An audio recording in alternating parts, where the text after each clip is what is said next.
so good morning everyone. So this is our topic for today's vlog, the synthetic division. So we are done with the long division. So dito naman tayo ngayon sa synthetic division.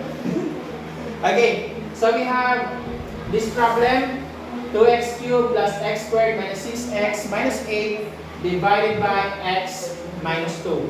So this is our dividend, and this is our divisor. So, before natin gagawin yung synthetic division, kailangan ang ating divisor ay equate natin sa 0. Para gawin yon, we have x minus 2 equals 0. Again, ang divisor natin, i-equate lang natin sa 0. Okay, so our x here is equal to positive 2. And that will be our multiplier. Yes, multiplier. Bakit hindi divisor? Kasi magmo-multiply tayo ngayon. Okay? So sa synthetic division, multiplication at addition yung gagawin natin.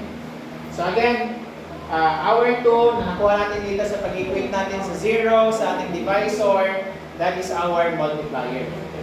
Ang gagawin natin, ang mga values or mga coefficient ng mga excess natin dito sa ating dividend, kukuhain na natin at ilalagay natin dito. Like sa x cubed, we have 2. Sa x squared, we have 1. And then sa x natin, we have negative 6. And then our constant is negative 8. Now, what if may kulang?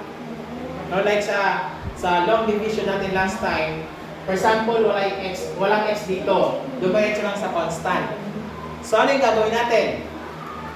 Lalagyan natin ng 0. So, ganun din yung mangyayari dito. If ever na may kulang, no, lalagyan natin ng 0 to fill in the space. Now, after natin ilagay,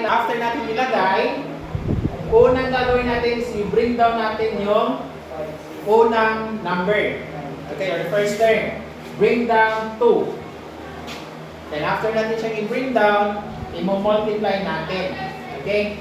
So 2 times 2, we have 4. And then after that is magpa-plus naman tayo.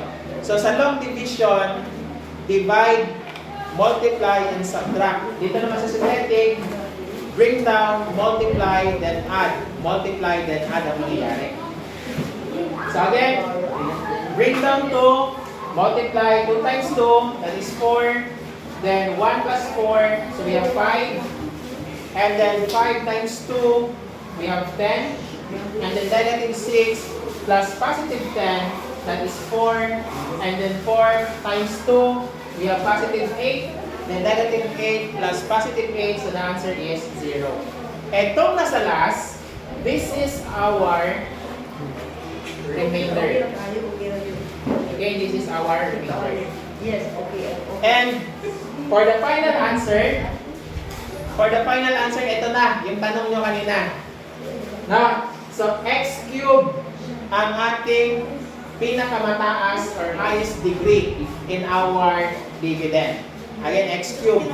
So for the final answer, kukuhaan lang natin ng isa ang ating highest degree.